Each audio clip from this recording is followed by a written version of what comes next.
নমস্কার, নির্মল অ্যাস্ট্রো থেকে সোমাসে আপনাদের সকলকে জানাচ্ছি স্বাগত।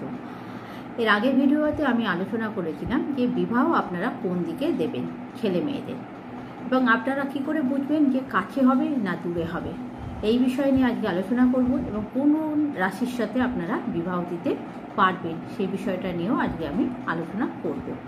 তাহলে প্রথমেই আসি যে আপনাদের বিবাহ কাছে হবে না দূরে হবে, অর্থাৎ আপনারা সম্বন্ধের যে খোঁজ করবেন সেটা কাছে না দূরে। না, আমরা জানি যে আমাদের 12টা রাশিকে 3টি ভাগে ভাগ করা হয়ে থাকে: চররাশি, স্থির রাশি এবং দাত্তক রাশি। এই চররাশি কে কে না মেষ রাশি, কর্কট রাশি, তুলা রাশি, মকর রাশি। এই 4টেই হচ্ছে আপনার চররাশি। এই চররাশিতে যদি কারো সপ্তম পতি অবস্থান করে তাহলে আপনাদের বুঝতে হবে যে আপনাদের দূরে বিবাহ হবে। এবার আসি স্থির রাশি। স্থির রাশি কি না বৃষ, সিংহ, বৃশ্চিক আর কুম্ভ। এই রাশিগুলিতে যদি আপনাদের সপ্তম পতি অবস্থান করে তাহলে আপনাদের বুঝতে হবে যে আপনারা ঠিক কাছেও নয় আবার দূরেও নয়, মাঝামাঝি জায়গায় আপনাদের বিবাহ সম্বন্ধ দেখতে হবে। অর্থাৎ আপনাদের বাড়ি থেকে বেশি দূরেও নয় আবার বেশি কাছেও নয়, মধ্যবর্তী স্থানে আপনাদের বিবাহ হওয়ার সম্ভাবনা আছে।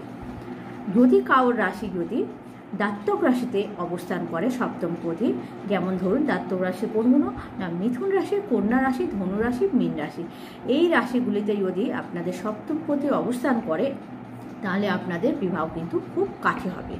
তা আপনারা তাহলে জন্মছক দিয়ে আপনারা দেখে নিন যে আপনাদের সপ্তম পতি কোন রাশিগুলোতে, অর্থাৎ চররাশি না স্থির রাশি নাকি দাত্তক রাশি, কোন রাশিতে অবস্থান করছে, তাহলেই আপনারা বুঝতে পারবেন যে আপনাদের কোন দিকে সম্বন্ধ দেখা সাকসেসফুল হবে।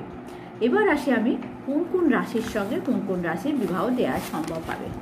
প্রথমেই আসি মেষ রাশি। মেষ রাশির কি না মেষ, মিথুন, কর্কট, মকর, কুম্ভ, এদের সকলের সঙ্গেই আপনি বিবাহ দিতে পারেন, তবে বেস্ট হচ্ছে ধনু, আর আংশিক হচ্ছে মীন ও বৃশ্চিক।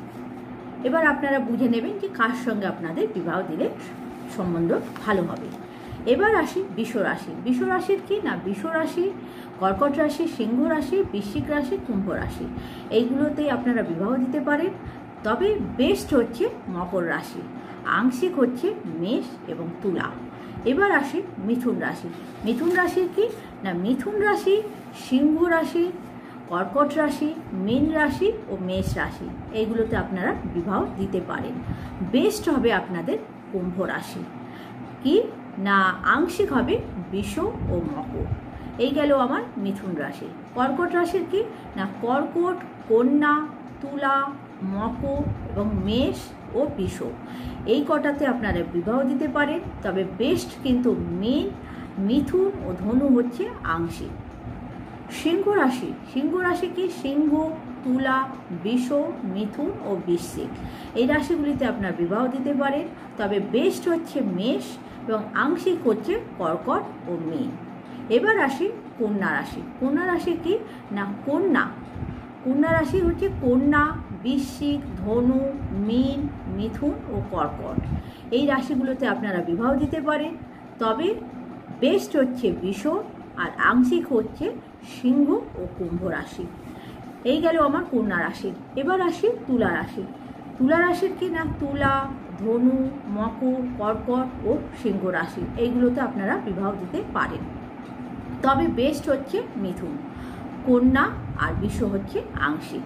এবার আসি বৃশ্চিক রাশি। বৃশ্চিক রাশির কি না বৃশ্চিক, মকর, কুম্ভ, বৃষ, সিংহ ও কন্যা, এইগুলোতে আপনারা বিবাহ দিতে পারেন, তবে বেস্ট হচ্ছে কর্কট, আংশিক হচ্ছে তুলা ও মেষ। এবার আসি ধনু রাশি। ধনু রাশি কি ধনু, কুম্ভ, মীন, কর্কট, তুলা, এগুলোতে আপনারা বিবাহ দিতে পারেন, তবে বেস্ট হচ্ছে সিংহ আর আংশিক হচ্ছে বৃষ ও কর্কট।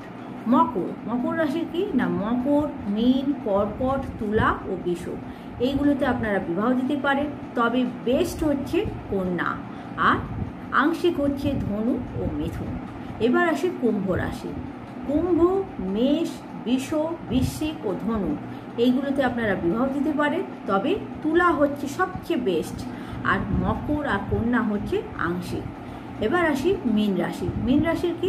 মীন, বৃষ, মিথুন, কন্যা, ধনু ও মকর। বেস্ট হচ্ছে কি? বৃশ্চিক রাশি। আর আংশিক হচ্ছে কুম্ভ ও সিংহ রাশি। এই গেল আমার রাশি, যে কোন কোন রাশিকে আপনারা বিবাহ দিতে পারবেন। এবার সবচেয়ে বেস্ট কোন রাশি হয় সেটাও আপনাদের বললাম। তবে একটা কথা আপনাদের বলে রাখি, যে আপনারা রাশি যদি এক হয় তবুও ঠিক আছে, কিন্তু কখনোই আপনারা একই নক্ষত্রে বিয়ে দেবেন না। একই নক্ষত্রে বিয়ে দিলে কি অসুবিধা হবে জানেন?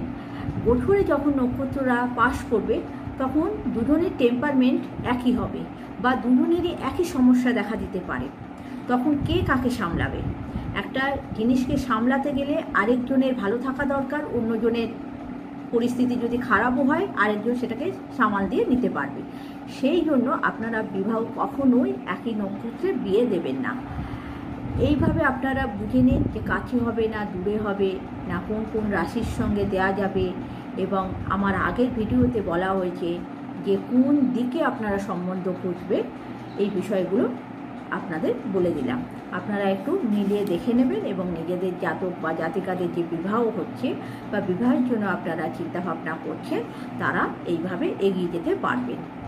নমস্কার, আমার এই পর্যন্তই আজকের ভিডিও।